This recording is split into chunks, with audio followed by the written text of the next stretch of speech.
All right, you guys, today, your favorite spicy Latina is back in the house, beautiful as always, ready to talk her ish, back for the fourth time due to popular demand. I'm talking about the one and only Tina Torres.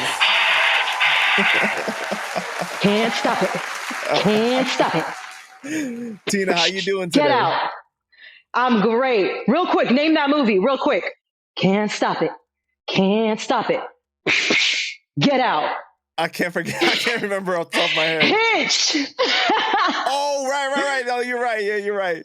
When he's doing the breakdancing moves and stuff, right? Yeah. I am fantastic, though. How are you? Oh, I'm doing great. It's great to see you. Are you going to the club or something? Because you look all dressed up. I'm dressed up for the Panda podcast, yo. I'm home. It's a Friday night. I'm home. The club is Club Tina. Club Tina. That's right. So what you drinking on? I have a mixture. This is one of my country dancers clients told me about this Sue juice that this lady makes her. So it's very little alcohol with more beverage. So you get a nice little loosening without, too much inebriation. So we got a lot to cover. So let's get straight to it. Okay. Remy Ma's son, charged with murdering an alleged drug kingpin, right? The murder happened 3 years ago when he was 20 years old. It's an alleged murder for hire. What was your reaction when you first saw it? Oh, I mean, it's kind of expected. In the world of Hollywood music industry, it's nothing but debauchery behind closed doors. And they're all involved in all sorts of criminal activities. But I mean, from the outside perspective, you're thinking, okay, you're rich, you're famous, you should be in a better opportunity to give your kids better opportunities, right? So people are looking at it like, how could you be rich and famous and be out of the hood, but yet your son is there doing these alleged things like murder for hire, and the person that he's with is already locked up for 2 other bodies, which is just like, wow, Damn. Well, I'll say when especially as music makers of that vibration, your children will be affected by what you put out, what you promote. And they will, even though there's money, I know a bunch of rich kids that come from well-to-do families and they just want to be in the hood. Yeah. And it's the music that, I want to be where all the cool stuff is because what the music is talking about, So it's not even about money. It's about vibration. It's true. It's crazy because it's like, obviously the stuff that she does promote in her music, right, coming from the Bronx and everything, like it is of that essence. And her being gone for 6 years when she got locked up for shooting her alleged friend, right? And that was some crucial years that she missed out on his life from 7 to 13. And obviously, I mean, I'm sure she tried to do her best behind the prison walls, but it's like you're not physically there to monitor your child, to guide your child and everything. And I know Cuban told me that he knew the baby daddy, right? The dad of, and he was a real gangster too. So it's just kind of a sad situation overall when you look at it. Yeah, to me, it sounds like a lot of generational curses, and when you don't break that within your own life, it gets passed down onto your children. Right. Some people were saying I feel like some people believe that it's a failure on her part as a parent because that's a reflection of her, right? Like what your child does. But at the same time, him being an adult at 20 years old, I mean, I don't know. It's kind of, you can argue because men don't really, their brain doesn't really fully develop until 25 or something, especially the part of the brain that makes the decisions based off of consequences and everything, But some people were debating, is it her fault or he's, fully capable of understanding his own decisions and everything? What do you personally think? I think it's both. As a grown adult, a young adult, you still have to take responsibility for the decisions that you're making. But at the same token, there wasn't enough of, the mother there. And now we're talking about 7 years old. That's right after you get out of theta brainwave state. and you are now, everything that you've been programmed with is now, you're now, your character, your personality, everything has been developed now. So that theta is also a very important stage in a child's life, but this post theta is crucial. And that's when they start, they're no longer taking in the world in an imaginary state. Now they're seeing the world in this reality, what it is. And if there is no guidance, proper guidance, especially from a mother, then the child is going to be left up, is going to be a byproduct of their environment. Right. And you know, it's crazy because it's been known that he wanted to be a rapper. So, you know, like for some people, they're like, well, why didn't she help facilitate that? Because obviously she's in the industry, you know, like she should have been able to provide him with an opportunity. Like, why is he choosing to be in the hood? Allegedly, of course, you know, doing these kind of things as a means of, I don't know, making money or you know. Because it's cool. The music talks about it on social media. This is the vibration you want. This is the peak of being in this whole vibe. Right. So of course you're going to act accordingly. You know, Hassan Campbell, right? He said the guy that died is actually his cousin's baby father. So now he's dealing with his cousin and his cousin's daughter crying over this, and they're fans of Remy. So you look at the dynamic of that is like crazy, you know, like. You know what all this shit is? This is some tribal shit. We're all fucking brothers and sisters. And that's why everything is so closely connected and it's all coming full circle. All of it. Yeah. Now, you posted a picture of you and Remy together with the caption, Remy Ma's son arrested for 2021 murder, like mother, like son. This photo was from the 2017 Atlantic Grammy after party. My publicist introduced me and set up the photo. She gave me the dirtiest look before turning and half smiling. I was so uncomfortable here. I knew Remy was a sellout when she was heavily endorsing hypersexualized fake wannabe rapper Cardi B. Age of Aquarius is hitting those satanic pedo from all sides, so the vibe of that interaction didn't sit well with you. Talk about it. Yeah, well, okay, listen, mind you, as someone who has had much respect for hip hop and rappers, looking up to Remy Ma, like she wasn't ever somebody I really listened to, but obviously she's been a staple in hip hop. And then when my publicist brought me over to her, I was excited, you know? And then she just she looked at me up and down like, and I was like, oh shit, like what did I do? You know? And of course, because a publicist was setting up the photo, she had to act accordingly. That's what happens when you're a celebrity and you know there's a publicist in and you have to. And so she did her duty and snapped the photo. But that shit was whack. That interaction, that energy exchange was the wackest. And then following that, now you have Cardi B, and she was heavily endorsing Cardi B. So after that, I'm like, bitch, I have no fucking respect for you, ho. Because here you are in hip hop. If you don't write, you don't fucking rap. Right. What do you think it is, especially when it comes to women in hip hop, right? It seems like everybody's sizing each other up. Like there's almost like this idea there's not enough room for everyone, because I guess there's the token female rapper in the crew. You know what I mean? Like it's just not like enough space for everybody to get along. Well, I think people take that too seriously, but it's really meant to be playful because hip hop is braggadocious. It's I'm capping on you. You know you're going back and forth. So if we stay in that and maintain the funness about it, then it's lighthearted. But when people start to take it to heart and they start, you know, it starts to, you know, create bad energy in the whole vibration, which was initially just meant for fun. Do you think that you're being a little too critical of Remy? No. No, not at all. Not in the least.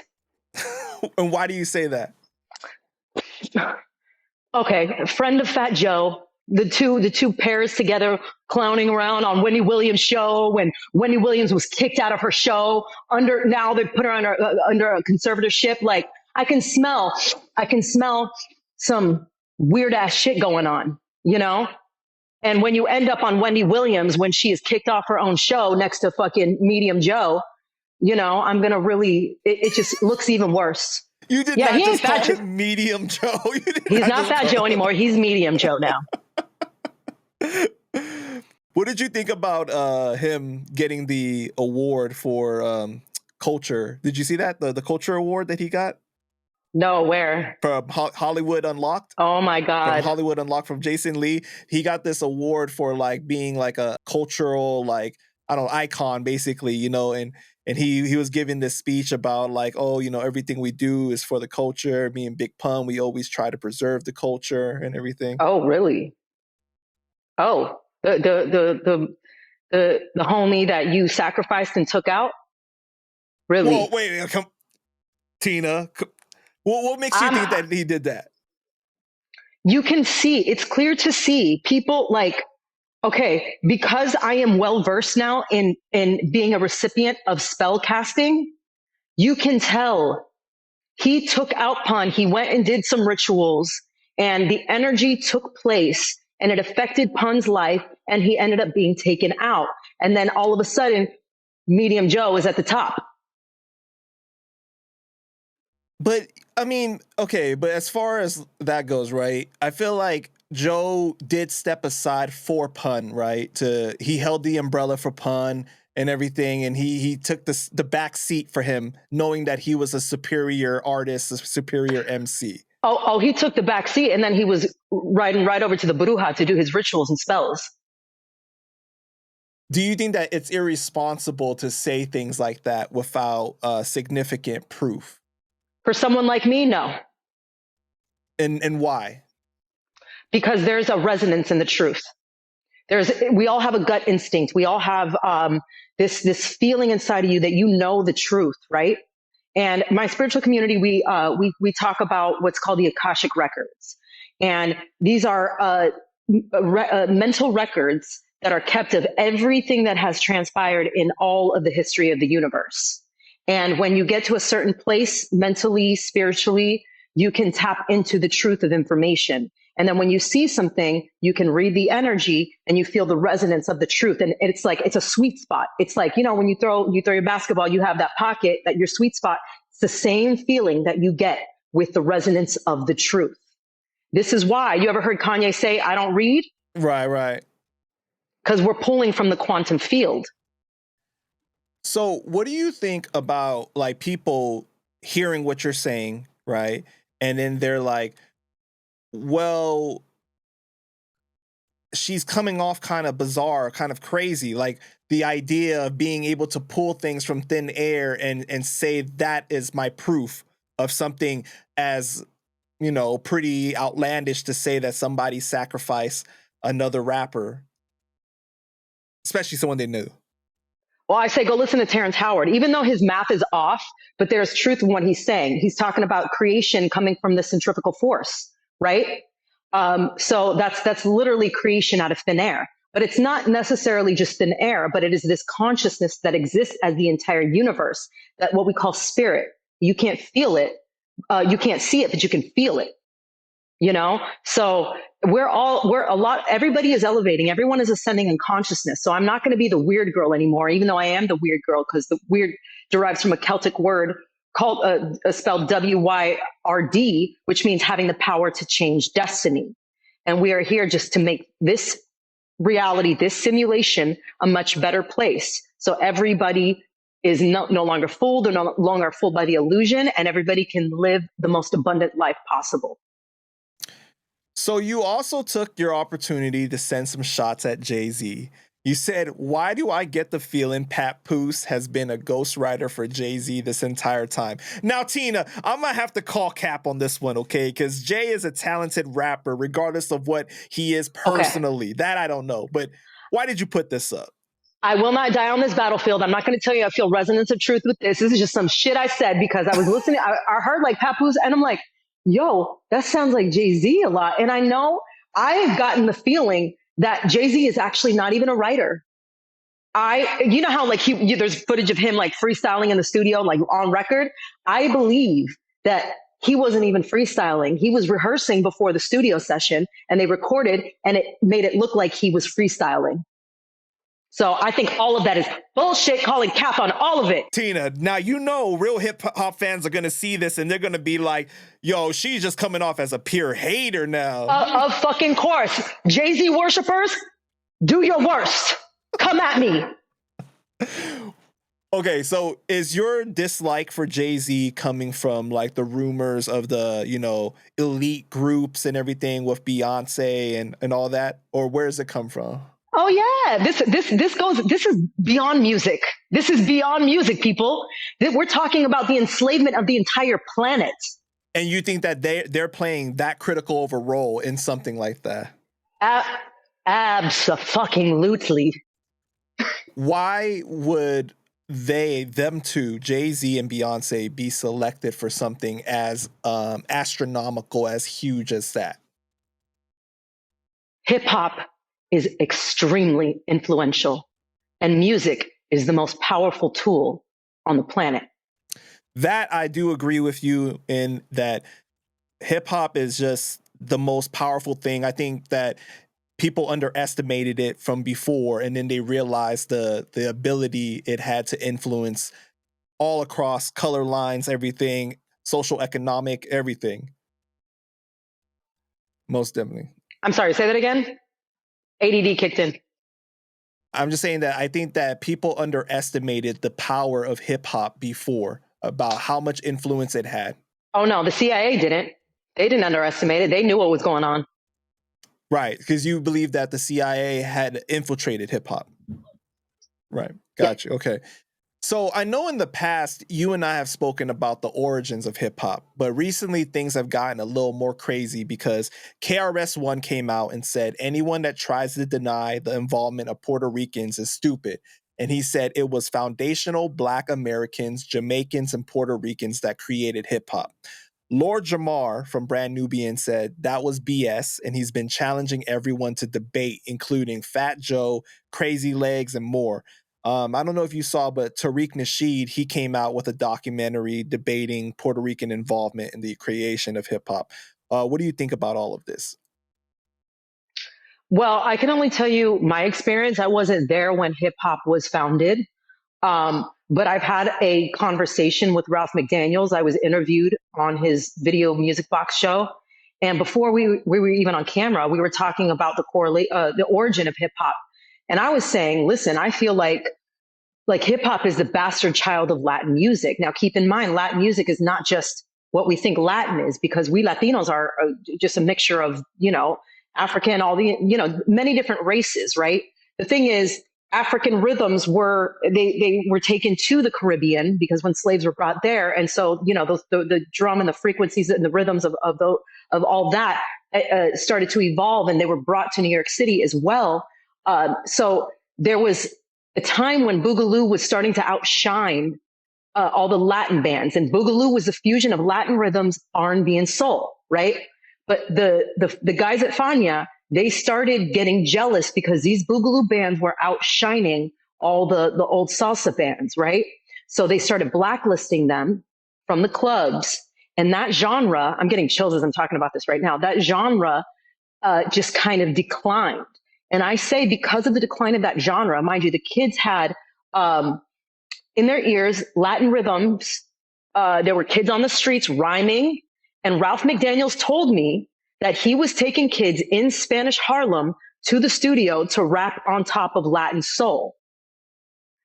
So the music, the music strikes a chord in you. You can rap without any music, you know what I mean? But for someone to get a certain cadence and a rhythm, it does come, especially when if that music strikes a chord, now that cadence and that rhythm is in collaboration with that music. So yes, it was a mixture of everybody coming together, and I would say even the Jews and Italians, but there were few of them in there. You know what I mean?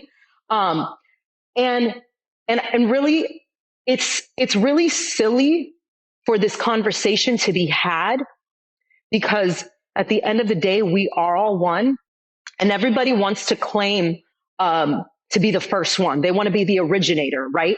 It's even the same thing with Billy Carson talking about us and him and Terrence Howard. Now they're putting them together. I already clicked those two together because what Terrence Howard was saying was this centrifugal force that creates matter. But then we have Billy Carson saying that the Anunnaki, they created us, when in actuality, what I believe is that the Anunnaki, they saw mankind already that existed on Earth through pure consciousness, through centrifugal force, right?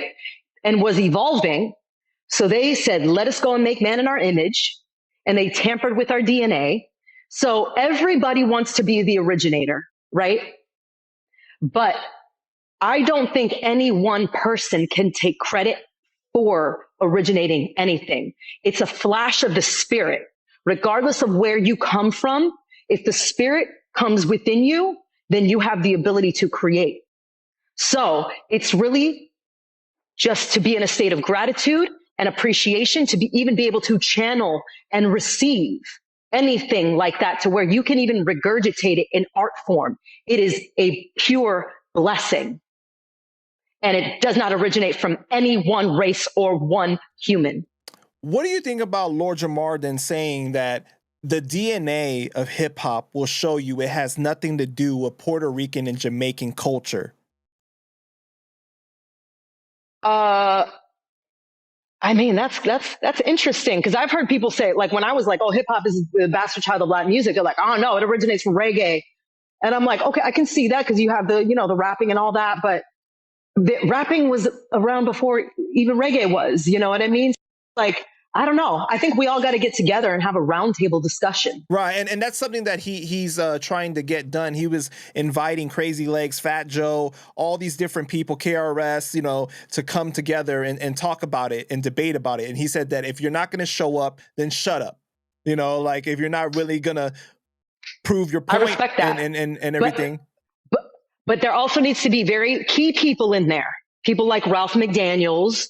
I think even somebody like DJ Clark Kent needs to be in there. Like, not people that are in the media and Illuminati people, but people that have actually been in hip hop. Right. So you know what I mean? Like, that really needs to happen. Because, KRS said that hip hop couldn't have been created without Latinos, right? And Lord Jamar, he said that you can remove everybody else from hip hop and just leave black people and hip hop would be fine. But when you try to do the opposite, that's when hip hop goes to shit. I think that sounds a little racist. Why do you think that sounds racist? Because it's segregation, it's isolation, it's the opposite of unity, and we're all humans. And to belittle other people, saying that you can't channel spirit into amazing art form is very, it's disheartening, and that's unfortunate that he said that. One thing that he was trying to get at was like, because I believe he's a 5%er, and like that belief is kind of like everybody they racist comes back to the black man, basically, right? The black man is the original man, and he's saying that in hip hop, a lot of times it seems like we're constantly trying to say like we're all one, but why are we trying to separate ourselves and say like, oh well, Puerto Ricans specifically instead of just blacks, and Yo, we're all the tribes of Israel. Period.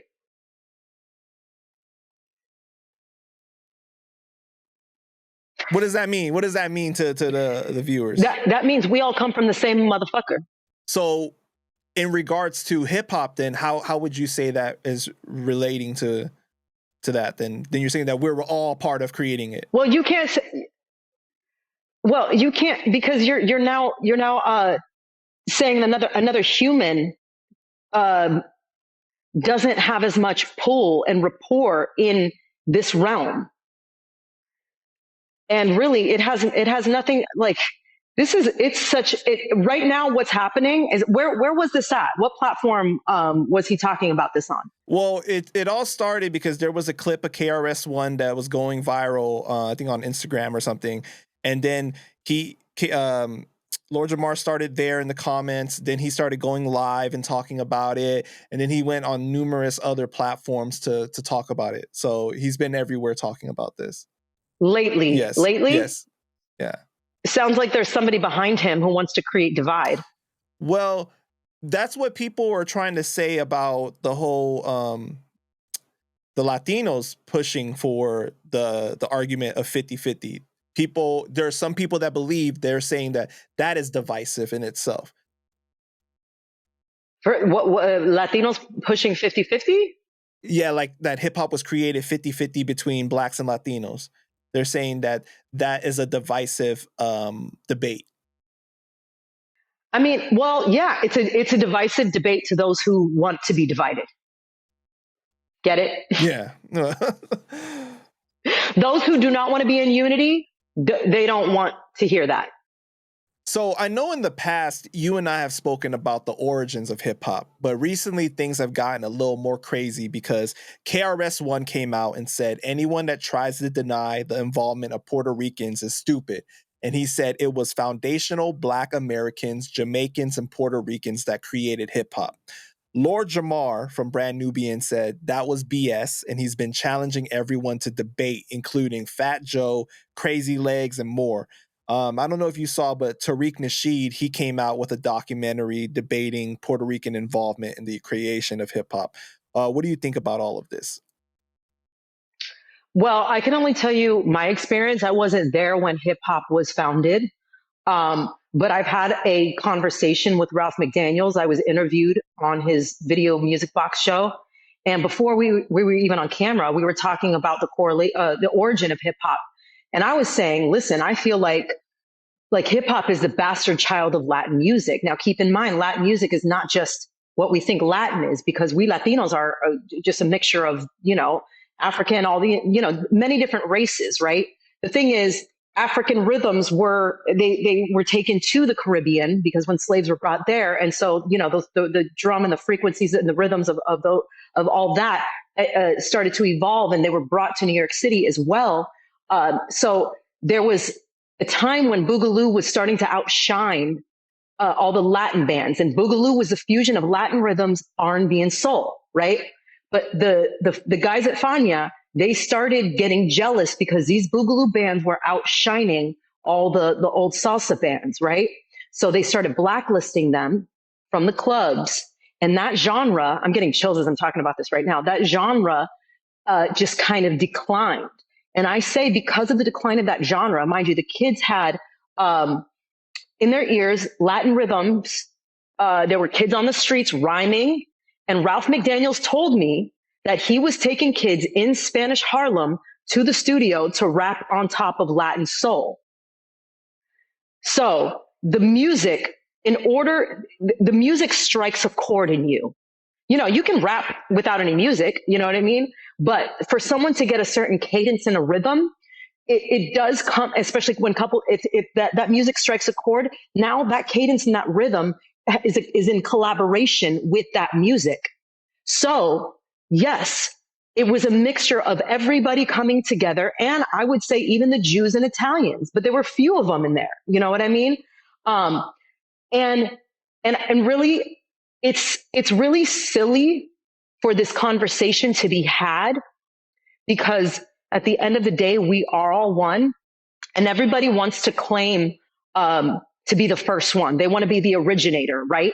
It's even the same thing with Billy Carson talking about us, and him and Terrence Howard. Now they're putting them together. I already clicked those two together because what Terrence Howard was saying was this centrifugal force that creates matter. But then we have Billy Carson saying that the Anunnaki, they created us, when in actuality, what I believe is that the Anunnaki, they saw mankind already that existed on Earth through pure consciousness, through centrifugal force, right? And was evolving. So they said, let us go and make man in our image. And they tampered with our DNA. So everybody wants to be the originator, right? But I don't think any one person can take credit for originating anything. It's a flash of the spirit. Regardless of where you come from, if the spirit comes within you, then you have the ability to create. So it's really just to be in a state of gratitude and appreciation, to even be able to channel and receive anything like that, to where you can even regurgitate it in art form. It is a pure blessing. And it does not originate from any one race or one human. What do you think about Lord Jamar then saying that the DNA of hip hop will show you it has nothing to do with Puerto Rican and Jamaican culture? Uh, I mean, that's interesting, because I've heard people say, like, when I was like, "Oh, hip hop is the bastard child of Latin music," they're like, "Oh no, it originates from reggae," and I'm like, "Okay, I can see that because you have the rapping and all that, but rapping was around before even reggae was. You know what I mean? Like, I don't know. I think we all got to get together and have a roundtable discussion." Right, and that's something that he's trying to get done. He was inviting Crazy Legs, Fat Joe, all these different people, KRS, to come together and talk about it and debate about it. And he said that if you're not going to show up, then shut up. Like if you're not really going to prove your I point respect and that. everything. But, but there also needs to be very key people in there. People like Ralph McDaniels. I think even somebody like DJ Clark Kent needs to be in there. Like, not people that are in the media and Illuminati people, but people that have actually been in hip hop. Right. So you know what I mean? Like, that really needs to happen. Because, KRS said that hip hop couldn't have been created without Latinos, right? And Lord Jamar, he said that you can remove everybody else from hip hop and just leave black people and hip hop would be fine. But when you try to do the opposite, that's when hip hop goes to shit. I think that sounds a little racist. Why do you think that sounds racist? Because he it's segregation, it's isolation, it's the opposite of unity, and we're all humans. And to belittle other people, saying that you can't channel spirit into amazing art form, is very, it's disheartening, and that's unfortunate that he said that. One thing that he was trying to get at was like, because I believe he's a 5%er, and like that belief is kind of like, oh, yeah, everybody they racist comes back to the black man, basically, right? The black man is the original man, and he's saying that in hip hop, a lot of times it seems like we're constantly trying to say like we're all one, but why are we trying to separate ourselves and say like, oh well, Puerto Ricans specifically instead of just blacks, and Yo, we're all the tribes of Israel. Period.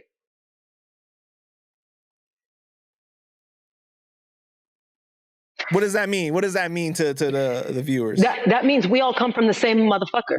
So, in regards to hip hop, then how would you say that is relating to that? Then you're saying that we're all part of creating it. Well, you can't say, well, you can't, because you're now saying another human doesn't have as much pull and rapport in this realm. And really, it has nothing, like, right now what's happening is, where was this at? What platform was he talking about this on? Well, it all started because there was a clip of KRS-One that was going viral, I think on Instagram or something. And then Lord Jamar started there in the comments. Then he started going live and talking about it. And then he went on numerous other platforms to talk about it. So he's been everywhere talking about this. Lately? Yes. Lately? Yes. Yeah. It sounds like there's somebody behind him who wants to create divide. Well, that's what people are trying to say about the whole the Latinos pushing for the argument of 50-50. There are some people that believe, they're saying that is divisive in itself. For what Latinos pushing 50-50? Yeah, like that hip hop was created 50-50 between blacks and Latinos. They're saying that is a divisive debate. I mean, well, yeah, it's a divisive debate to those who want to be divided. Get it? Yeah.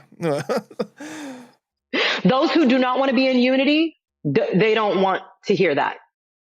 So I noticed on Threads, you also told Justina Valentine from Wild 'N Out, you a fake one, Justina. Still all love, LOL. What was that all about? Yo, that bitch is fake as fucking. Okay. So back in the day when I had red hair too, okay, I saw another red haired girl at events. Yo, what's up? We met. It was, obviously now looking back, fake energy. But there was one event. I think this was the first event I met her at. I was in a little VIP section with everybody. It was like an outdoor event. And there was some other guy who was her blogger. And he couldn't get into VIP. And I was like, yo, I got an extra thing. Like, you come in. He was like, oh my God, thank you. But he was just seen as fucking blogger. Why is he outside looking like just like a dub? And she's all in there, like socializing and doing whatever. But I'm the one letting him in. Second time, she didn't remember me. Third time, we did an autism awareness event where I performed. She was hosting the event. And again, she didn't fucking remember me. Like, bitch, we got the same fucking red hair. This is the third time. And to me, it's just like, like girls, when they see somebody else that looks kind of like them, it's like, for me, if someone else is wearing the same dress and I'm like, yeah, twins, let's take a picture. Like, I want to vibe on it. But she didn't like that. And, you could just tell that she was just into herself. And look she's all Hollywood. And really, her energy is just very trashy, yo. It's just trashy. I just got to be real. What do you think about when people watch this? They're going to think that you're just hating on her, right? But go ahead and think I'm hating. Go ahead. I will sleep tonight.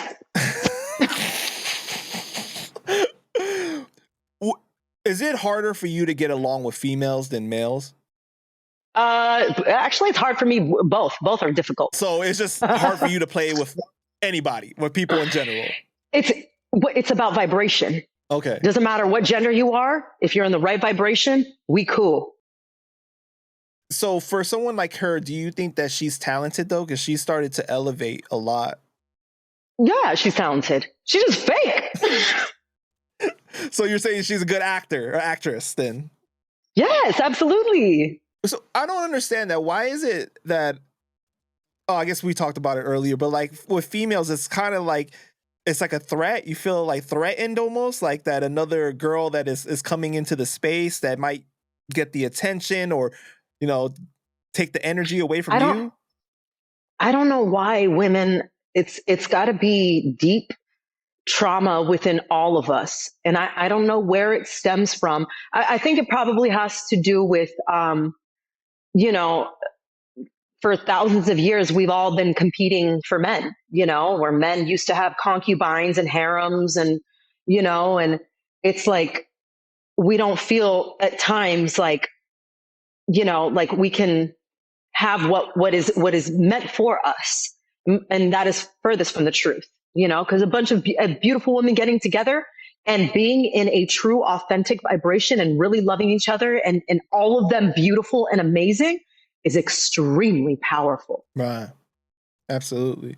Because I think that in the end, it's like you guys pretty much want all the same stuff, right? That's it. Just one man, a good life, and abundance. And I'm not even talking about just money and this and all that, but abundance means health in the mind, all those kinds of things. And really that's what everybody wants. But because of scarcity has existed so long on the planet that everybody feels like they have to protect theirs or fight for theirs or whatever. But no, everything is here for everybody to receive. Right. Yeah. And our country especially does a great job of making it feel like things are so scarce and always putting us against each other so that we don't point the finger at them, but point the finger at each other to fight with each other. Yep. Yeah. Yep. So would you talk to Justina and squash it? I mean, yeah, I just don't think she would want to talk to me. I'm a nobody. You know what I mean? She don't want to give me no attention. I wouldn't say you're a nobody, Tina. I mean, come on, you got a great following, a big following. Yeah, but you know what I mean. That she's the one on TV. I get it. Yeah. Yeah. So recently, I know you've been talking about a lot of trafficking, right? And how you feel you found the trafficking ring in Orlando. Can you talk about that? Oh my God. Okay, so I'm just on Threads, yo. Threads is, you're right. Threads is the fucking wild, wild west. And this girl was like, "Hey, I'm just looking for a bunch of girlies to hang out. Want to, love to take cute pics and want to go to nice restaurants and blah blah blah." And I'm like, that's kind of odd, being that girls aren't very friendly nowadays. You know what I mean? So I go and I look and I start digging, and this girl, she snapped the second post on Threads was her snapping a selfie at the gym. Her face was covered, but I saw the outfit. I'm like, yo, I've seen that outfit, and that's my gym, right? So I go digging, and she has the essence of a traveler, and body parts added, and What do you mean body parts added? surgery. Okay, got you. Okay, all right. Because I don't know, because we talk about a lot of stuff, so I don't know. Sorry, Yeah. I'm trying to be nice. Okay, got you. Let me just be straight. Let me be me. Right. So I started seeing other girls that she was hanging out with. Next thing you know, I'm seeing pictures in Dubai, private jets. Now we're linked to men in the medical field here in Orlando. Now we're linked to art. Now organizations that are spearheading. They're like charities for disabled children. And so art, medical industry, and real estate. And I'm just noticing all of them hanging out. I'm looking at all these pictures and the places they travel to. And then I can tell who the pimps are. I can tell who the workers are. I can tell who some of the wives who, keep the appearance up are. And I'm like, and mind you, too, I had a conversation recently with my chiropractor, and he was telling me that he's like, sometimes I go to like networking events in the medical field or whatever. He's like, and when you're there, everyone's just drinking, and they're like, "Oh yeah, we'll do business," and blah blah blah. And he's like, but later on, he's like, "There's no business done." He's like, "Oh, because they're there for other reasons." And the medical industry, real estate, art is a front for the major operation that's going on. And art, we know, has been used to launder money for the longest. Right. So yeah. And this is actually more common than we realize. People need to know that it's going on right under our noses everywhere we live. Do you attract this energy? Because I feel like you found this. Remember, you found the ring in the industry too, in the music industry. Remember, with the music video thing and stuff. So it's like it's always you. Like, how do you recognize this stuff everywhere you go? I'm a disruptor, and I'm meant to go in and to talk about it so that people can gain awareness, understanding, and we can, especially through mentality, bring it down, and then to avoid these situations. Because I was almost, the time I spent in New York City, I was almost trafficked 3 times. There's this one girl in New York who, she tried to pimp me out. When I first met her, she told me she was a school teacher, right? Right. We talked about this. Yeah, I remember. And next thing you know, through means and other people, I'm realizing, oh my God. And then now she's now an author. Billboard did a write-up on her. She's at the UN. And people like Cootie, other people in the industry were following her. And I hit them up. I hit up Cootie. I hit up other people. I'm like, yo, this girl tried to pimp me out. And of course, people are scared. People don't want to, like, oh, well. And I told Cootie, I was like, well, would you want your daughter in that situation? And he was like, okay. When I said that, he finally got it. Wow. But it's like, people don't want to fucking listen. And it's happening everywhere. And this girl is traveling the world, going to Dubai, and going to other places, tricking, and was trying to fucking trick me. That shit pisses me off. And told me she was a school teacher. Now she is a book author. Billboard did a whole write-up on her. She's at mad events in New York too. Mad events. That's crazy. Wow. Sorry to be so testy. No. We like it. We like the fire. I notice when it comes to you, people either love you or they hate you. Yep. It's not really in between. No. It's very, it's like you're very opinionated. You're an Aries. You're fiery, right? And you talk about things outside of the norm that come across as bizarre to people, like spell casting or vampires. So can you talk about where all that comes from? Well, I mean, learning about spell casting was because I was, the ex that cast a spell on me or whatever. And I actually I found out more But wasn't recently. there more than one? Wasn't there more than one that did Yes. that? Well, I mean, if I have to really go back to the root of it, it was my father who first cursed me and put me into a low vibration. When I left home, I was about to leave. He looked me in the eyes and told me, you'll be raped by 9 men. Right, he did say that. That's right. And so I was in that low vibration already, not unaware, and of course meeting other people in that vibration. It was a vibrational attraction kind of a thing. And now, I lost my train of thought. But it's we're realizing now that also, as well as sex trafficking, that this stuff is a lot more common as well. The veil is thinning, and people need to be aware about all of this so that you can, not for fear, but so that you're aware for protection.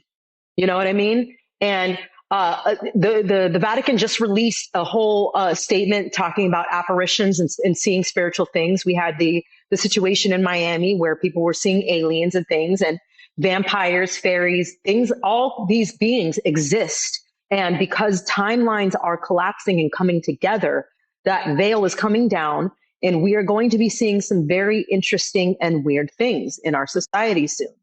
And I have encountered vampires myself in New Orleans, like twice. Wait. Vampires? Vampires, they exist. Are they like in the traditional sense of what we're taught in, all these movies, these books and everything? Well, I've learned recently that blood vampires are very scarce. They're very scarce now. But it's all about energy, of course. And they tap in through sexual energy, bad energy, and even possibly good energy.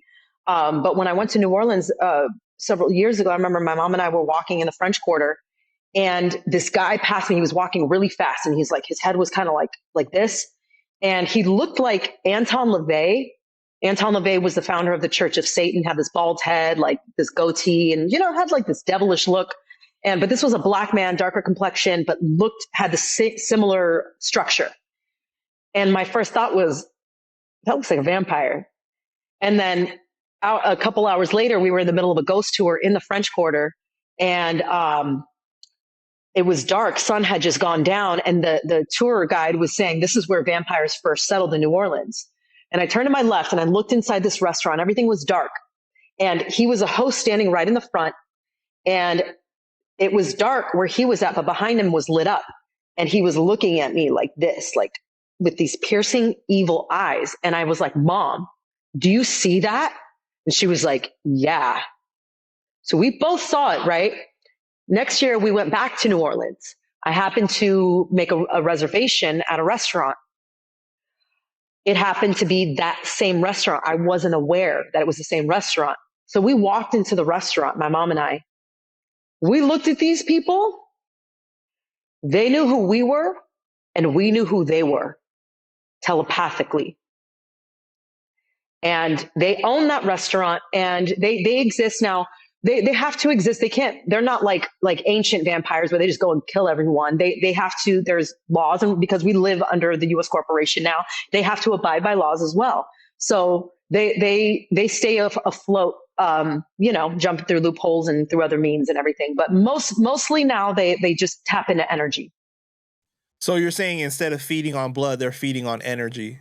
Yeah, but there are some that feed on blood, and people in Hollywood feed on blood too. So they're vampiric as well. Right. Okay. With the spell casting, what would you say to somebody that obviously believes that that's like absurd, that something like that would exist? Well, maybe live a few more lifetimes, and maybe you'll find out. Do you believe in alternate realities? Absolutely. So in a different reality, Tina is sitting here with Koala instead of Panda, or something like that. You know what? The fact that you even said that means that there is an actual alternate parallel universe that exists just like that. Yes. Wow, that's crazy. Mm-hmm. It is. Well, yeah, we're multidimensional beings. We live in a multidimensional universe, and It's like, yeah, I don't want to go too much into that, but go ahead. Have you seen that show on Apple called Dark Matter? No. You should watch it. It's about alternate realities and stuff. It's that's why I asked you. It's really Ah, interesting. okay. Yeah. The climate of female rap today, with the combination of social media and OnlyFans, it's all intertwined in a way, right? Back in the day, it would be so shocking when you saw a famous person like be very revealing or have a tape, but now it's the way to go. Yeah. The impact it has on the youth, because a lot of times these little girls, they can't wait to turn 18, so they can start up a page for OnlyFans, or sick dudes can't wait for those little girls to turn 18 so they can have that, that page and everything. How do you feel about female rap today and kind of like the influence it's had on these little girls coming up? Well, it's definitely created a hypersexualized generation, and to where it's easier for these young girls to encounter situations and be involved in very dangerous situations. Like I know young white girls that all they listen to is rap music, that come from well-to-do families, that have full ride scholarships at universities, and all they want to do is trick. That's crazy though, right? Because it's like you have opportunities that people would die for, but obviously you find it cool to be a part of something like this because you're being, I don't know, trained to believe this, Yeah, in your mind. You're being. it's called programming. Yeah. So you think that we don't have many like Lauren Hills anymore, or like these other type of female artists. Everything now is just more of like, oh, I got the bomb pussy, and let me twerk and let me do this, and you know what I'm saying? Like, and it's all the same. Yep. Yep. That's where they want the world to go, because when you, I think I've said this before, but when you hypersexualize an entire generation, by the time they're 18, this is science, they will not have the ability to stand up for their individual rights and civil liberties. This was actually the agenda of Hitler, which is why they brought over the Nazi scientists during World War II to implement 440 hertz, and to now start this uniform frequency to where everybody is programmed and brainwashed by this one frequency. And whatever they want to implement into society, to craft society however they want to control the planet, that's what they do. So you can control people easier by hypersexualizing them, and the best way to hypersexualize them is through the music, so that they don't know what's going on. They're voting for this person. They even believe in voting, first of all. You know what I mean? Because when you look at it, right, like back in the day, music, it wasn't uncommon to have a song that was like 6 minutes long, like four verses even, but now these days everything is so shortened because people have such short attention spans that like Yeah. you'll do like the chorus, one verse, and then the chorus and the song's over or something like that, Mm-hmm. or anything longer than 240 characters is too much to read. Anything is, that is longer than 60 seconds is too much to watch now. It's like everything is so about convenience, and we're in a time period now where information is more available than ever, but people are so lazy to even try to, you know, get the information.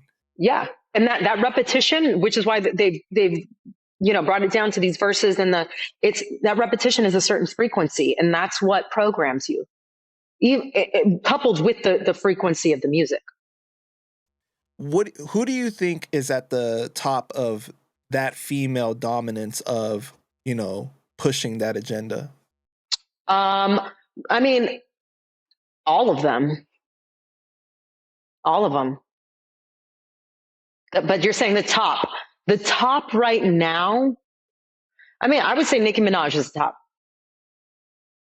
So over Cardi B, over Megan Thee Stallion. Yeah, well, first of all, Cardi B doesn't even really rap. So like, even though she's pushing hypersexuality, like she's kind of irrelevant because she sounds like she has marbles in her mouth. But Nicki raps, you know what I mean? And Nicki does actually have more influence than Cardi does, even though Cardi is meant to influence a certain demographic of people. But I'm like, I don't even want to fucking go there. But so yeah, Nicki is the top. But aren't you excited about her Spanish album that's coming out? She got a Spanish album coming out. Yeah, she's gonna drop a regular album and then she's gonna come out with a Spanish album too. I want to know who worked on that album. I want to shit on them hardcore. Well, maybe we can get you on a Spanish album With Cardi B. Yeah, She would I'm be. just joking.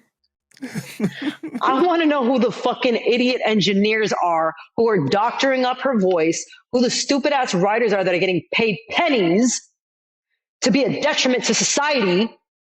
I want to know who those motherfuckers are. I don't care about her album. I want to know who is involved in making this bullshit wannabe shit. What do you think about Bad Baby? Because people couldn't wait till she was of age to create an OnlyFans, right? And then she made like millions of dollars or something like that. That was my first video that went viral on TikTok. I was like, yo, the fact that Bad Baby just made 52 million on OnlyFans right after she turned 18 lets us know that there are a lot more pedophiles than we realize. It's sick. It's really sick when you think about it. You know what I mean? Like, I don't understand the allure of that, because it's like when I see stuff like that, it's like that's just a little girl. Like I like a woman, like to feel like I'm like with a real woman, like developed and everything, you know. So, but like I just don't get it, like how people look at that and find that appealing. That's crazy. It's a lot of the insecurity that has been instilled in men. You know what I mean? To where they don't feel like they're enough for a woman. And it's easier to be able to mold a young girl. And it's not even necessarily about, oh, they're attracted to a younger body, but it's about the mind that you can manipulate that. Oh yeah, I get that. Right. And then like when they reach a certain age, it's like, you know, yeah, I hear And you. then when men start to feel threatened, because like when women come with wisdom and power, for some reason, men feel threatened by that, you know? And because we women have been subjugated for thousands of years, like the feminine divine is now rising back up. But, and we're realizing that there's an equal balance between the masculine and the feminine. And we have been told that the male is the head, is the dominant, and woman's got to submit, when it's actually a balance of both. Did you see the thing recently where she was defending her baby daddy for beating her up? No. Yeah, she put up a whole thing of showing like, oh, I did see that. I did. Yeah. He was dragging her on the yeah, floor, or whatever, like hitting her. Yeah. yeah, and she ended up coming back and defending him and saying I love him so much and everything. Take us through kind of like understanding that mentality of why a woman would defend somebody like that. It's a trauma bond. When you have a trauma bond is extremely difficult to break. You become addicted to it, even though it's so toxic. You become addicted to that person. You become addicted to the chaos. You become addicted to the toxicity. And in your mind, you perceive that as love. And when you pull yourself away from that and you're now in peace and there's nothing happening, it feels weird and off because you've been so accustomed to chaos. Right. And then that's why where you see like the situations where like a girl may need like a good guy, but that's not what they select because they're so used to the trauma and the toxicity. I know that. I was under a lot of trauma and I was attracted to the wrong men. How has it been for you overcoming that? Very difficult. Very difficult. A lot of tears shed, a lot of pain, like a lot. But I'm coming to the tail end of that. And, you know, just clearing all of that from my life and realizing that, listen, bitch, you were addicted to chaos. You were addicted to trauma. And it's time for you to not accept that anymore. Right. This is to you overcoming that. Yes.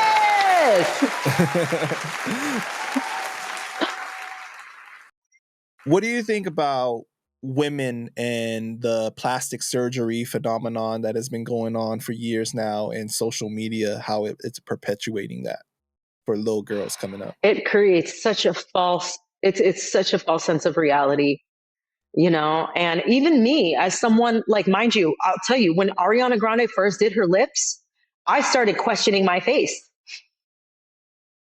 You know, I Why, don't, you felt insecure, or like you felt I was like, thinking I need to go get lips too. and did you So fall for that? no, I didn't. I have never gotten anything Okay. done. But if I'm saying if I was under that spell, imagine younger girls who are looking at themselves in the mirror and not loving themselves, not accepting it, and thinking that this is what they need. And that is furthest thing from the truth. You know what I mean? And we're realizing now that your vibration and your energy and everything that is inside of you is a reflection of the outward beauty, that this is not it. You can do all the shit, inject and pump shit into your stuff, but really that's beauty is simply perception of light. And just like a diamond, it has so many facets. The light bounces and it creates this brilliance, and that's what creates beauty to the eye.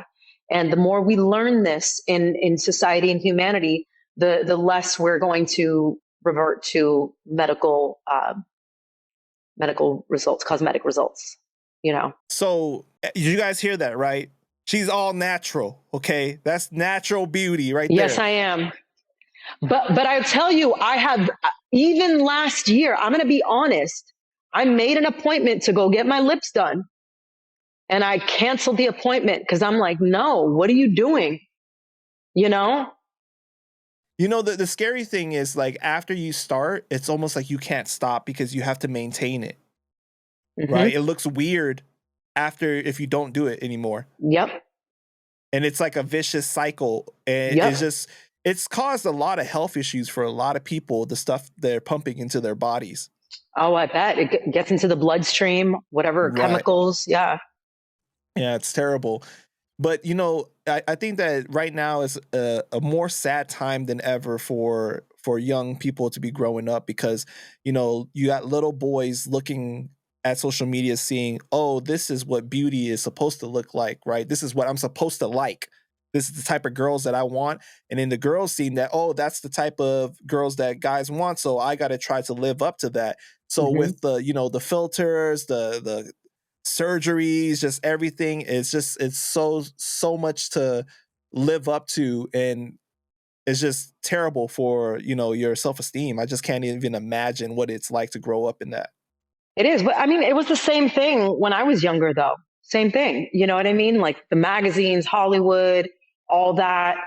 And even clothes. Like, I just had a naturally larger derriere when I was younger, and jeans didn't fit me.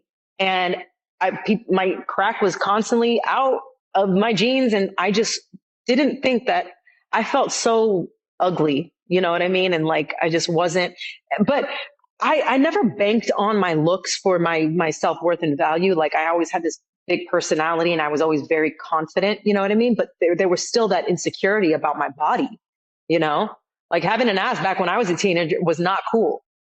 Right, right. It's not normalized like it is now, where it's like, oh, that's like the thing that we want, right? Hmm. Basically. Yeah. And but like, even when you were younger though, I don't feel like it was pushed as much as it is now though, as far as the toxic the toxic, just like the desire to look a certain way to this level now with social media. You know what I'm saying? Yeah. Yeah. You're right. And the Kardashians played a big role in that too. Absolutely. Yeah, right. And they obviously, it's like, it's weird because now you look at women, it's almost like you know how before, like, you could appreciate, like, oh, you're this race or you're this ethnicity, so you have these certain attributes, right? That comes from where your people are from. Now it's like, it's with all the surgeries, it's almost like you can't tell for some of these girls. They all look the same. The It's same. weird. It's Yep. very strange. Yep.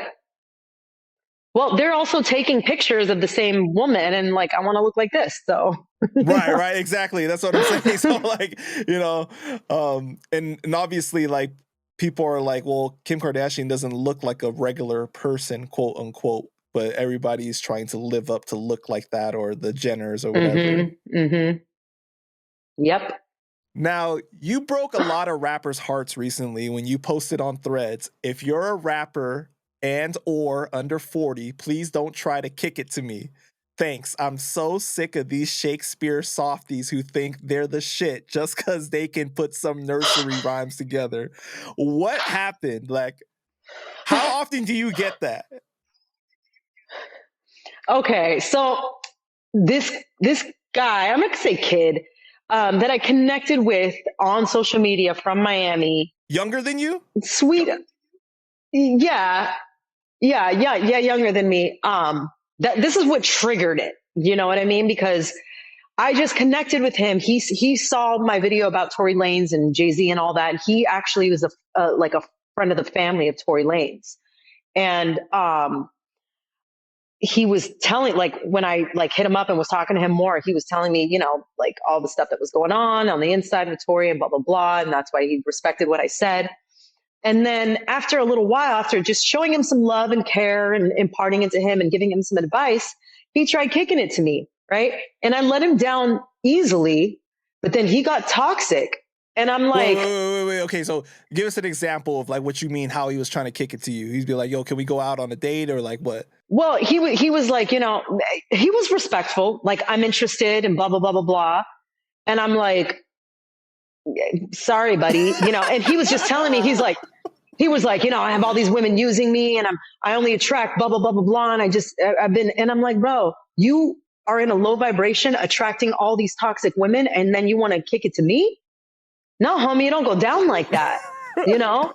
And so I let him down and he got toxic on me. How? And he was like, well, just like, you know, I know how to take care of a woman, even though I'm 30 something. I know how to blah, blah, blah. And I'm like, that's not even about that. I'm like, you just came out of dealing with a bunch of low vibrational women. You need healing, bro. Why are you trying to snatch up a woman when you are not even centered yourself? Like, you know, so that just kind of pissed me off, the fact that he, like, when I let him down, that he got a little testy with me.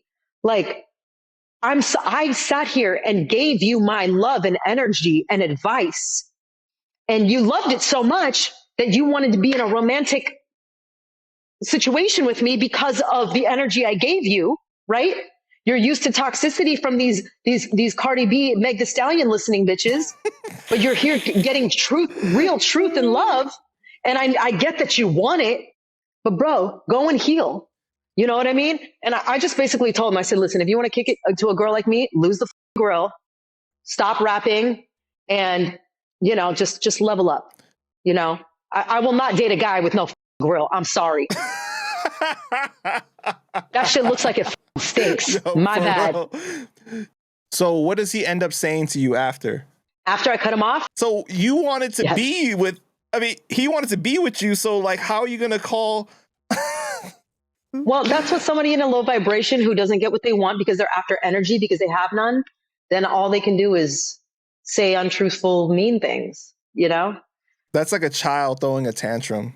It is. And that's why I'm like, okay, this is proof that you ain't the kind of dude who can come kick it to me. Right. You're not ready for this. I mean? That's what. No. So that's what triggered that. I probably shouldn't have done that. That was, you know, a little. All right, cool. All right. Okay. So a guy that is having a grill or dressed a certain way that's not like, maybe not his age, that is not a turn on to you. That is like. Well, it's not about necessarily, the outward appearance is a reflection of the vibration, you know? So it's not about the appearance, but it's about the vibe. And when you went to this dude's page, it was nothing but a bunch of horrific, like all of his artwork looks like a horror movie. Like he's wearing like, he just looks like a horror character. And I'm like, bro, you can't kick it to a princess looking like a villain, like a horrific villain. You know what I mean? It don't match up. Okay. But it felt like obviously as well, like he had like an immaturity kind of thing. Like he wasn't okay. Yeah. Yeah. And you know, 31, like that's cool. You feel grown and all, but like you still got a ways to go, bro. Now, for you guys that don't know, Tina's Threads page is popping. She goes at it with everyone and just has the most controversial takes on there. So I figured we go through some of these, okay? Oh boy, I need Yeah. another drink for this. You want to grab one? Yeah, yeah, Yeah. yeah, yeah, yeah. All right, let's go. All right. Let me start it over. So this one right here is really hilarious to me, but you said taking relationship applications, minimum age is 45. LOL. I be clowning too, though. Okay. No, I know. That's why I feel like if people really want to get to know you, they just go to your threads because you really say how you feel and then you Yeah. get that real personality, that sense of humor that you have, you know? Yes. Because I think that when people get to know you, they'll realize that you're kind of extreme in certain ways. Like when you're funny, you're really funny. When you're like very passionate about something, like you really go off, you know? Yes. I call myself a potent bitch. That's one way to put it. That's one way to put it. I'm attracted to every race. Now it's just an energy game.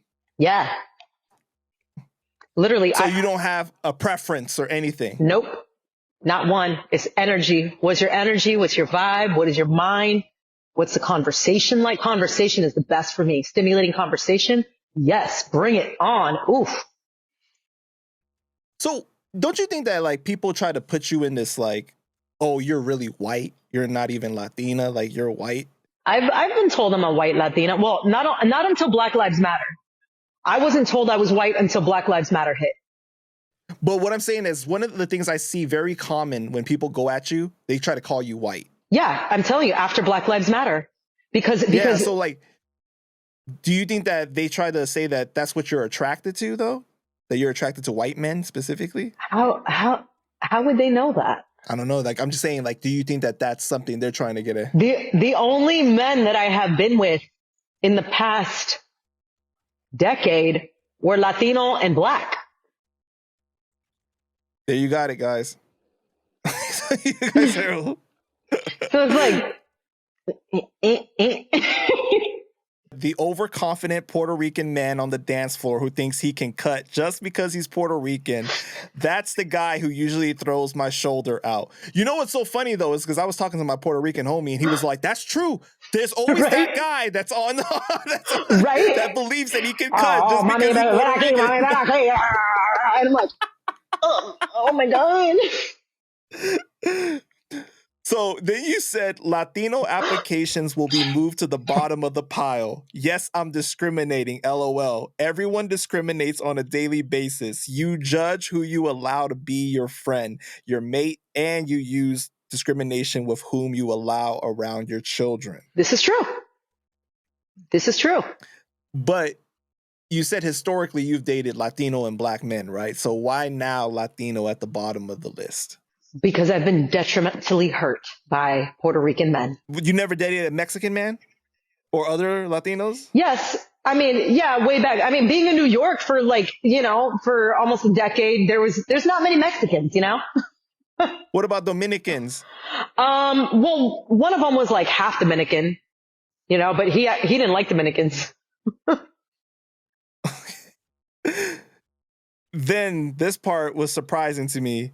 Asian men are way better salsa dancers and leaders than Latino men are. They're taught energy at a young age and they let the energy lead you rather than the physical force Latino men tend to do. I will stand by that all day, every day, baby. Let's go. Oh my God. When an Asian man asks me to dance some salsa bachata, yes, let's go. Oh my, yes. The energy is so, it's so leading, but so not controlling.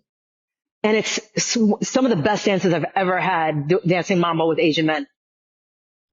So you're saying that it's like, it's dominant, but not too dominant. It's inviting. It's not dominant. And it is leading. It's inviting and it is leading. There is no dominance in it. It's like, you want to come? Let's go. Hell yeah, we going.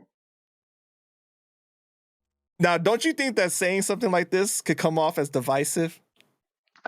Well, okay. So it's actually unifying because your Puerto Rican man will look at an Asian man like, oh, you're not Puerto Rican. You can't dance salsa. And I'm like, actually, we can. And I bring it together. So sometimes when I'm a disruptor. And when I have to disrupt some things to establish unity, it looks like it's divisive, but in its true vibration and the foundation of it, it's actually unity. Yeah, you're a real troublemaker. I own it. This next one, Koreans be serving that face though. It's this silent, balanced, feminine masculinity, highly attractive. Yo, those fools look like dolls, man. Those fools look like dolls. Wait, you talking about like the BTS type of guys? Yes. Like when you see them in person, it's like, oh my God. You don't think that they look like a little bit too feminine? No, because the energy is so masculine. The right. balance it's mind blowing. I guess we'll take your word for it. Yes. Roasting Puerto Rican men from the Bronx is part of my comedy bit. They should have treated me better. So I don't know if I'm ever going to get the courage to actually go and do this comedy bit, but I've been writing one for years. And yes, it's all up in there. Wow. Okay. So Tina is much more than a singer, an ice skater. I mean, just wow. You got all these different talents we didn't know, huh? The thing is, this was like my childlike gift. When I was a kid, I used to get made fun of by like older teen boys, and I had to come back. And in the Bay Area, like capping is like, it's a customary thing. Like it's part of culture there where everybody clowns on each other daily, on the daily. So mind you, I'm in this whole environment picking up on all this thing. So I learned how to cap back. And it's just, I've always been that way. I always made people laugh. Like I had an arsenal of yo mama jokes. But the way I would say the yo mama jokes, like I would like create a whole little scenario around it and then just lead with my energy. And people would just, it was a wrap. A thing to note, I do not plan on having children. I cannot raise children underneath this Rockefeller indoctrination. I fight it enough as it is. If it's meant to be, my children will be delivered by dolphins and I will homeschool them. Seriously. Yeah. What do you mean delivered by dolphins? I will be in a water situation where there will be dolphins. I'm not going to have children. I actually never say never, but I don't plan on reincarnating on this earth plane. So I don't, my intention is not to have children, but, there are people that have had dolphin births and dolphins are highly intelligent beings and they can assist in the proper deliverance of a child. All right. Somebody said to you, yeah, the evidence I was speaking about earlier. You're a dope singer, but I am too. And it's my culture, white woman, can't tell me about it. You said, I just want to showcase the racism of these Jay-Z, Rockefeller, indoctrinated new American slaves. First off, you thinking calling a Latino woman white as a derogatory statement isn't racist in itself. You grew up under the U.S. corporation and probably had the lowest education under the Rockefellers. Your thinking was established by the white man you think you're above. Yep. What happened in that situation? I vaguely remember, I sort of remember that, but like, one, I've never been called a white woman until Black Lives Matter. And if you think about it, the fact that they can use calling someone a white woman as a weapon in their minds, they're fucking racist. Well, what's so bad about being a white woman? Because, oh, you're a colonizer, you're a this and that, all the words that have been programmed through Black Lives Matter that were never talked about before, but even, so to me, it's like, that's just what they're on. And anything that's going to come against this matrix simulation, they're going to use whatever in the simulation to attack me, and right now in the matrix simulation, being white is not the best thing, because they're the colonizers, they're the oppressors, they're the this and they're the that. So nobody wants to be white right now. And that's why it can be used as a weapon. But I'm like, no, you know how many white people I know that are doing great things for the planet that are not colonizer type of energy, that are not oppressors, that have actually lived in more poverty than most black people that I know. I know a lot of white people like that. Like, have people ever been to Flint, Michigan?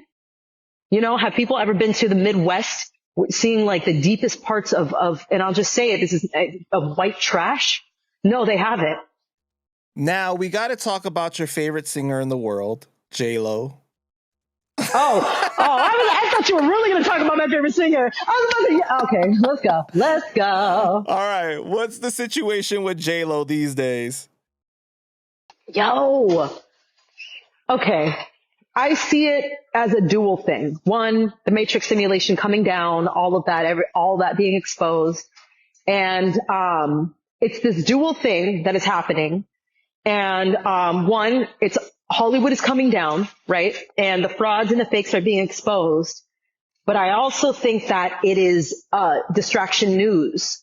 So they're creating this whole, like, I think her and Ben, that whole thing, it's a staged script. Mm. And TMZ, mainstream media, when you see celebrities in this news media, they're acting. Because you ended up saying J-Lo actually isn't a talented dancer either. She just spends hours and hours rehearsing. If you go back and look at the Fly Girl auditions, she could barely keep up. Rosie Perez just gave her a spot because she was Puerto Rican. Then she turned around and burned Rosie. And you said satanic pedos. Yeah. So if, we talk about industry plants. Mm-hmm. What I speculate is that J-Lo was chosen to be some kind of industry plant, and they put her in that realm of Fly Girls and all that. And if you look at the auditions, Rosie is like, okay, the girl in the yellow shirt, the girl with the red pants, the girl with the blah, blah, blah, and Jennifer. Why did she single out Jennifer's name like that? Maybe it's because she was told that this girl was supposed to now be put in, and they put them in one place and they start elevating them now, But her and Rosie had beef. They didn't get along, right? Well, after the fact. Right. After. But do you think that might have came across like Rosie never wanted to bring her in to begin with? It could have been because Rosie was probably told, you have to bring this girl in. And Rosie, there as a badass choreographer and a badass dancer, was like, this girl can't keep up. What the fuck are you guys talking about? And they're like, well, we need her on the show. So she's on the show or you go. And Rosie's handcuffed at that point. Dang. I'm just speculating. Right. Okay. But do you think that you were a little too harsh on J-Lo? Absolutely not. Why not?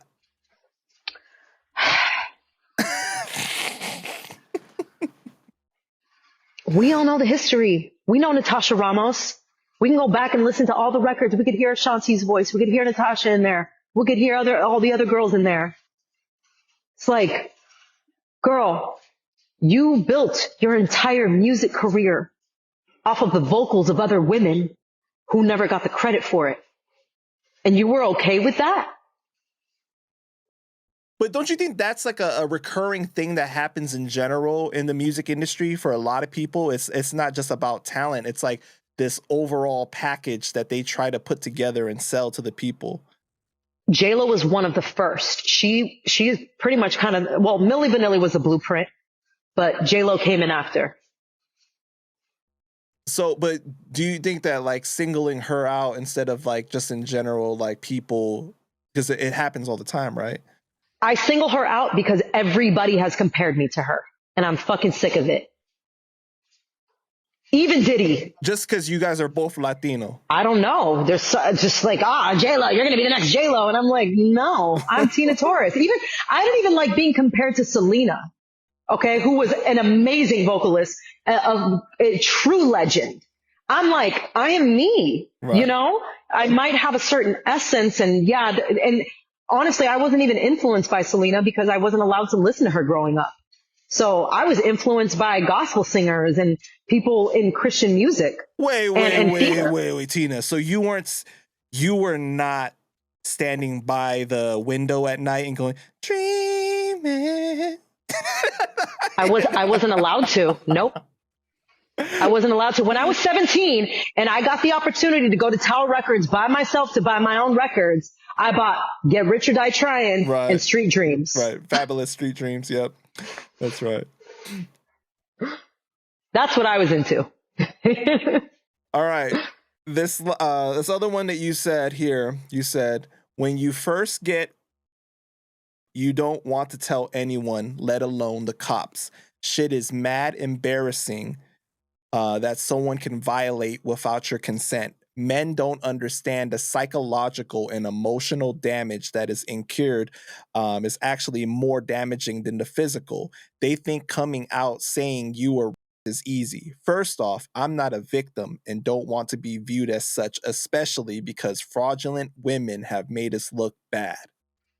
Hmm. So talk about that. Talk about like there's a stigma around when you identify as being someone that has experienced that, right? Yeah. And, people accuse you, oh, you're a loose person or and the thing about it is when it does happen to you, you do question yourself. Like what could I have done to prevent it? Why was what did I do wrong for this to even happen? You know? And it's first, you attack yourself first, at least in my experience, you know? And at the end of the day, we all have to take responsibility for ourselves, you know? But there are other people that do inflict harm and pain onto others, and, it's just, you know, it's rough. After that happened to you, right? Did you hate men? No, I've never hated, like, obviously I've gone through the emotions of feeling like, oh, I hate all men, but no, it was more of a deep understanding that men need healing. That's interesting that you put it like that because I feel like not everybody would come from that perspective. Yeah. Well, there was just something built in me, whatever past lives that I've lived. And when this happened to me, it helped me to develop more understanding, which is why I could sit there and look at the platinum selling producer who assaulted me, and he was sweating. I was at an event and he approached me and he's like, "We good, Tina?" And I said, "Yeah, we good." Until this day, and I won't say his name because I told him that day that we're good. And people will be like, "Oh, well, he can go on and harm other. You should blah, blah, blah, blah, blah." No, no, I'm not going to do that. You know what I mean? He was given an opportunity to change his ways. And let's hope that he did. Was that the only time that you experienced something like that? No, it happened a couple other times. We're not talking about physical abuse. We're talking about actual sexual abuse. Yeah. And I think that you and I spoke about this in the past, where it's kind of like once that happens to you, you kind of set out this energy that attracts that to happen to you again. Yes. Yes. What have you experienced where like men have not been compassionate to your situation with that? Like they Oh, think that it's yeah. easy that I guess maybe like when you see these reports of like people talk about like Cassie or something like, oh, how come she waited so long to finally come out and say something? Like, how does that make you feel? Well, they don't understand, especially, and I can kind of see, like, even though I do have other feelings and thoughts about that, but I want to talk about just the woman in general, about being in a situation like this where it's a lot of mind control. And when something like that happens to you, it's trauma that envelops your body, puts you into a state of fear, almost paralysis. And it's, you have to now maneuver accordingly. And someone like her, who was now in the whole vibration of Diddy, and her life was built on this now. Basically, if she were to leave that whole situation, her life would have fallen apart. And it's, you know that, and when you know that somebody like Diddy can go and take people out and murder people or even kill you, then you have to play a game.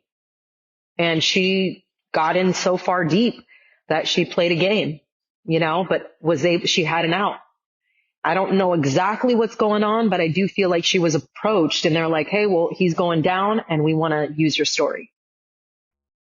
So you're saying that her story wasn't valid, or you mean that it is? No, I'm saying her story is valid. Okay, got you. Yeah, Absolutely. because I don't know if you saw, but recently they were showing like him, like I think like white water rafting or something like that, doing like these certain activities, and her lawyer came out and said that that's not going to prepare him for the rough like water ahead for him, like because they're saying that the feds are really looking into trialing him, you know, trying Hmm. to see if they have something against him. But it's crazy because there's still more and more allegations that are coming out about him. Like it's not slowing down. Yeah. Well, he's going down, and guess who's next? We know who you're talking about. Okay. All right, Tina. Well, I just want to thank you again for your time today. Always a pleasure to sit and talk with you. Do you have anything that Likewise. you want to say to the fans before we go ahead and wrap it up? Any projects you're working on?